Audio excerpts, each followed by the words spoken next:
नमस्कार दोस्तों, मैं मनजीत सिंह अपने नए वीडियो के साथ। कल हमने संविधान की विशेषताओं के बारे में बात की थी और दो विशेषताएं, विस्तृत व लिखित संविधान और संघात्मक व्यवस्था के बारे में बात की थी। आज हम संविधान की तीसरी विशेषता की बात करेंगे और वो है लचीला व कठोर संविधान, फ्लेक्सिबल एंड रिजिड कॉन्स्टिट्यूशन। हम सिर्फ एक ही विशेषता की बात करेंगे क्योंकि हम इसके बारे में थोड़ा सा प्रकाश डालने की कोशिश करेंगे। आप जानते हैं कि जो बदलाव है वो प्रकृति का नियम है। यही बात मनुष्यों पर भी लागू होती है। मनुष्य भी चाहता है कि उसके जीवन में बदलाव हो।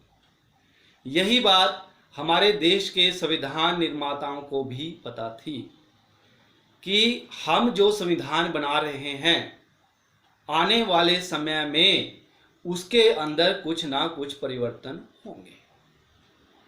और इसी बात को ध्यान में रख करके उन्होंने संविधान में एक धारा डाली थी, धारा 368, धारा 368, आर्टिकल 368, जो संविधान में संशोधन या बदलाव करने के बारे में बात करता है। और उसी से संबंधित है हमारी आज की विशेषता लचीला व कठोर। यानी ये जो लचीला और कठोरता जो शब्द हैं, लचीलापन और कठोरता, वो इस बारे में है कि क्या संविधान में परिवर्तन किया जा सकता है, यानी संविधान को बदला जा सकता है या नहीं बदला जा सकता। तो ये दोनों जो शब्द है ये दोनों इस तरफ इशारा कर रहे हैं। अब लचीले का अर्थ है कि संविधान में कुछ ऐसी धाराएं हैं या कुछ ऐसी बातें हैं जिनको आसानी से ही बदला जा सकता है, लेकिन कुछ ऐसी बातें हैं जिनमें बदलाव करना इतना आसान नहीं है।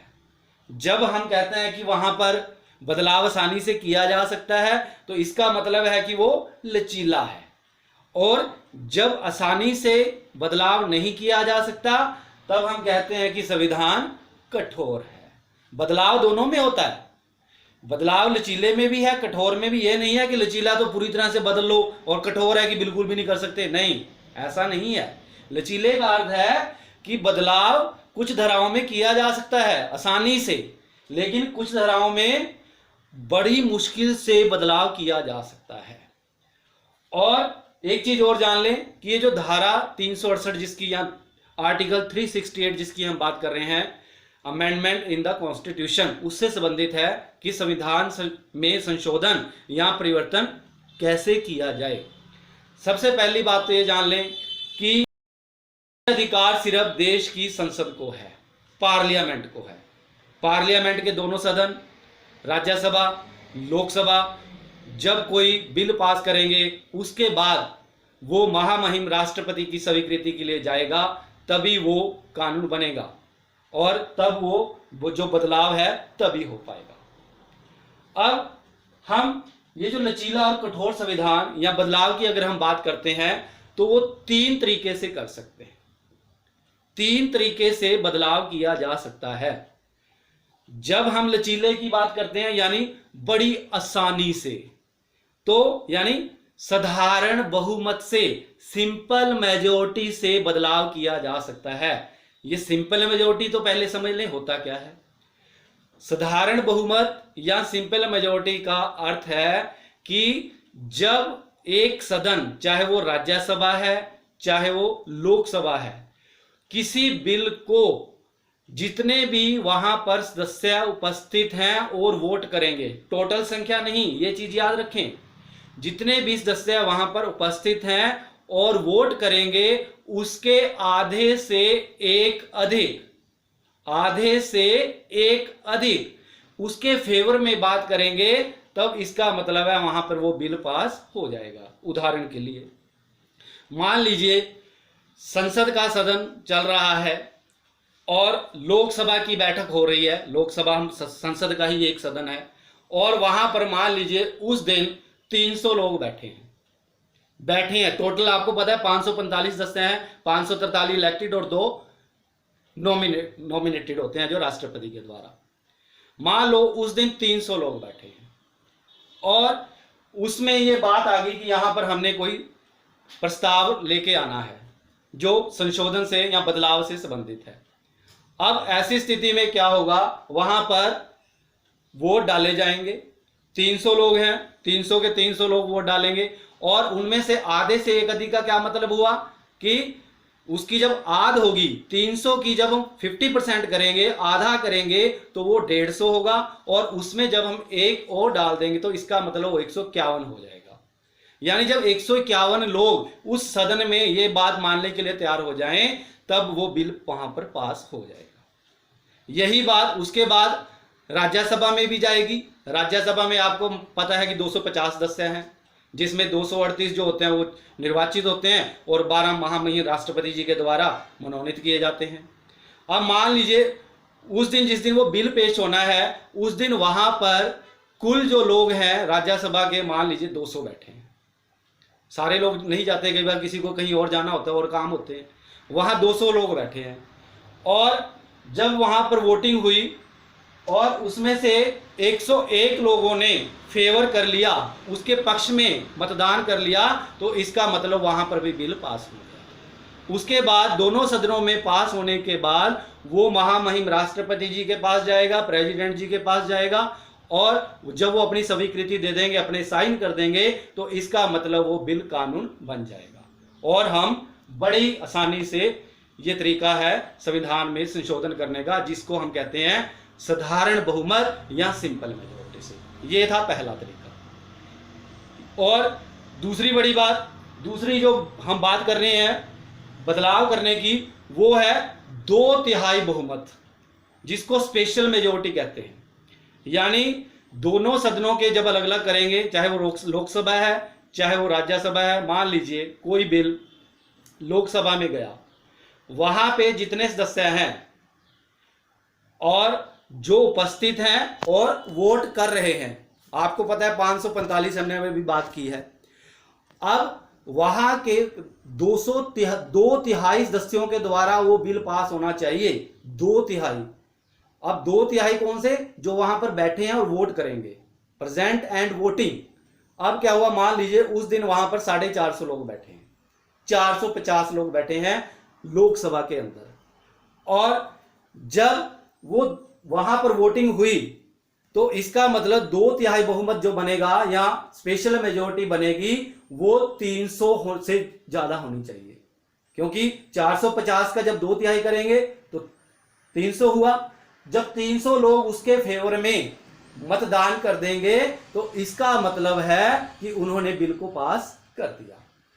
यही प्रक्रिया राज्यसभा में भी दोहराई जाएगी और राज्यसभा में भी आपको मान लीजिए हमने कहा कि 250 सदस्य हैं वहां पर, अगर उस दिन मान लीजिए कि 225 लोग बैठे हैं तो उसका 2/3 लगभग 150 सदस्य होना वहां पर जरूरी है और वहां पर वोट डालेंगे। यानी 150 सदस्य जो हैं वोट उसके फेवर में डालेंगे कि यहां पर यह बिल पास होना चाहिए। और जब 150 सदस्य उस बिल के पक्ष में मतदान कर लेंगे, फेवर में वोट कर लेंगे, तो इसका मतलब वहां पर भी बिल पास हो गया। उसके बाद दोनों सदनों में पास होने के बाद वो महामहिम राष्ट्रपति जी के पास जाएगा, राष्ट्रपति जी साइन करेंगे, अपनी स्वीकृति देंगे और तब ये बिल कानून बन जाएगा और बड़ी आसानी से बदलाव किया जाएगा। लेकिन एक तीसरी जो श्रेणी है वो भी जरा जान लें, कठोरता की तरफ जो और जा रहा है, यानी पहले लचीला था बड़ी आसानी से, फिर धीरे धीरे और कठोर, बीच वाला जो स्थिति है वो ना ज्यादा लचीली है ना ज्यादा कठोर है, लेकिन जो तीसरी हम बात करने जा रहे हैं उसमें बहुत ज्यादा कठोरता है। जब कुछ प्रस्ताव इससे संबंधित हों कि जिसमें दोनों सदनों के द्वारा पास होने के बावजूद जब जितने भी भारत के राज्य हैं उसमें से आधे से एक अधिक अपनी स्वीकृति देंगे तभी वो बिल कानून बनेगा। यानी वो बिल राज्यसभा ने भी पास कर दिया 2/3 बहुमत से और लोकसभा ने भी पास कर दिया 2/3 बहुमत से। उसके बाद अभी हम भारत में 28 राज्य हैं, आपको पता 29 थे, लेकिन बीच में जम्मू कश्मीर हमारा केंद्र शासित प्रदेश बन गया। अब 28 में से 15, क्योंकि 14 करेंगे तो बराबर बराबर हो जाएगा, 15 राज्यों की स्वीकृति जरूरी है कि वो उस बिल के पक्ष में अपना मत करें। अब जब वो राज्य में जाएगा 15 राज्यों में, तो वहां पर जो वहां की विधानसभा है वहां पर सिंपल मेजोरिटी से, सिंपल मेजोरिटी आपको पता है, अभी हमने डिस्कस किया है, साधारण बहुमत से अपना बिल वहां पर पास करेंगे। और जब 15 राज्य ऐसा काम कर लेंगे तब वो बिल कानून बनेगा। यानी तीसरी श्रेणी बहुत कठोर है। पहले 2/3 बहुमत से राज्यसभा में, फिर 2/3 बहुमत से लोकसभा में, फिर उसके बाद जितने भी राज्य हैं उसका आधे से एक अधिक उनके द्वारा स्वीकृति होगी, तभी वो राज्य जो बिल है या प्रस्ताव वो कानून का रूप धारण करेगा और तभी हम संविधान में संशोधन बदलाव कर सकेंगे। तो ये एक चीज और जान लें, जो हम बात कर रहे थे दूसरे श्रेणी की, हम बात कर रहे थे कि 2/3 बहुमत से राज्यसभा और लोकसभा में पास होना चाहिए। एक चीज वहां पर और जुड़ी हुई है कि 2/3 बहुमत जो वहां पर मिला है वो जो सदन की कुल संख्या है, सदन की जो कुल संख्या है उसके आधे से अधिक होना चाहिए। जैसे हमने कहा था कि वहां पर 450 लोग बैठे हैं, 300 लोगों ने फेवर कर लिया, 300 का आपको पता है 400 अगर हम बात करें 445 का आध करेंगे तो लगभग 273-74 के आसपास आता है। तो इसका मतलब आधे से एक अधिक है वो 300 संख्या, वो जो 300 संख्या है वो आधे से अधिक है, आधे से अधिक, टोटल सदस्यों की संख्या से आधे से अधिक 272-73 से आधे से अधिक 300 है। दोनों चीजें होनी चाहिए, एक तो 2/3 बहुमत और दूसरा वो जो 2/3 बहुमत है वो उस सदन की संख्या जो भी है उसके आधे से अधिक होना चाहिए। और यहां पर 300 आया था तो इसका मतलब उससे अधिक है। ये जब हम बात कर रहे हैं वो दूसरे की बात कर रहे हैं, दूसरी श्रेणी की। तो ये स्थितियां थी। अब थोड़ी सी एक चीज और जान लें कि वो कौन सी चीजें हैं जिसमें आसानी से, या कौन सी धाराएं हैं जिनमें आसानी से बदलाव किया जा सकता है। जैसे व्यक्ति की नागरिकता से जुड़ी हुई है, यानी व्यक्ति को नागरिकता देनी है या उसकी नागरिकता रद्द करनी है। और दूसरा, किसी राज्य के नाम में या सीमा में परिवर्तन करना है, तो ये जो है वो लचीलेपन की तरफ, यानी साधारण मेजोरिटी, सिंपल मेजोरिटी से ही ये काम हो जाता है। दूसरी जो हम श्रेणी की बात कर रहे थे जिसमें 2/3 बहुमत चाहिए, उसमें कुछ ऐसी धाराएं हैं जैसे राज्य के जो नीति निर्देशक तत्व हैं, directive principle of state policies और मौलिक अधिकार, ये इनसे जुड़े हुए मुद्दे हैं। ये सिर्फ 2/3 बहुमत से अगर उसमें बदलाव करना है 2/3 बहुमत से हो पाएगा। और जो तीसरी श्रेणी थी वो थी हमारी कि 2/3 बहुमत और राज्यों से कम आधे से अधिक राज्यों की स्वीकृति, उससे जुड़े हुए जो कुछ मुद्दे हैं वो है जैसे राष्ट्रपति का चुनाव और उसकी प्रक्रिया। और ये सबसे बड़ी जो धारा 368, अगर धारा 368 में परिवर्तन करना है तो वो हमें 2/3 बहुमत और राज्यों के जो जितने भी राज्य हैं उसके आधे से अधिक राज्यों की स्वीकृति चाहिए। यानी जो तीसरी श्रेणी है उसके बारे में हम बात कर रहे थे। यानी बदलाव है, बड़ी आसानी से भी है इसलिए लचीला है, और कठोर था, यानी कई कैसे तरीके आपने तीसरे तरीके में देखा, बहुत ही कठोर तरीके से, इतना संभव नहीं होता अगर हमने किसी में बदलाव करना है। तो इसलिए हम कहते हैं भारत का जो संविधान है लचीला भी है, कठोर भी है। उम्मीद है कि आपको ये थोड़ी सी बात समझ में आई होगी। आप इसको एक बार दोबारा, 2 बार दोबारा कोशिश करें इसको बार बार सुनने की। अगर इसको बार बार सुनेंगे तो वो सारी चीजें आपको क्लियर होती चली जाएंगी। तो इसी के साथ आज का हमारा टॉपिक खत्म होता है। अगली विशेषता के साथ हम कल मिलेंगे।